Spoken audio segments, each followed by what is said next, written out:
xuska maalinta macalinka Soomaaliyeed ee ku beegan 21 November ayaa waxaa laga xusayaa qaar ka mid ah gobolada dalka iyo caasimadda magaalada Muqdisho munaasabad kooban oo ardayda macallimiinta jaamacadda Aadan Cadde International University ay ku weyneynayeen maalinta macalinka Soomaaliyeed ayaa lagu qabtay magaalada Muqdisho qaar ka mid ah ardayda wax ka barata jaamacadda Aadan Cadde ayaa hambalyo u diray macallimiinta Soomaaliyeed iyagoo ku amaanay macallimiinta doorka ay ka soo qaateen barbaarinta ubadka Soomaaliyeed مولى بهذه كرافة كوبان وحاليا معكم معلمينتا حنباليو وحباليو هرت هودو مرين يا أمان معلمينتا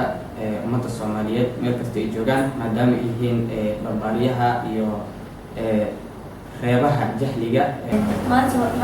بيجن سامانة معلم الصوماليات أما معلم معلمينتا تونكا وحالكن كنتلا سلام يوم بريو Abdullahi Musa Bare madaxa ardayda jaamacadda Aadan Cadde ayaa hambalyo u diray macallimiinta Soomaaliyeed isagoo tilmaamay macallimiintu inay ku soo shaqeeyeen marxalado adag wuxuuna soo jeediyay in la tayeeyo aqoonta macallimiinta Soomaaliyeed waxaan hambalyo iyo bogaadin aan la soo koobi karin ama la tiri karin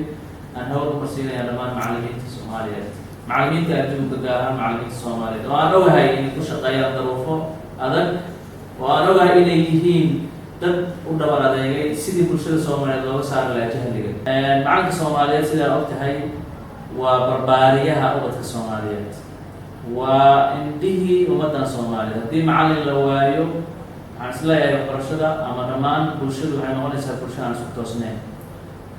sanad walba ayaa waxaa lagu xusaa dalka Soomaaliya maalinta macalinka Soomaaliyeed Muuse Cusmaan Abtow telefishinka qaranka Soomaaliyeed Muqdisho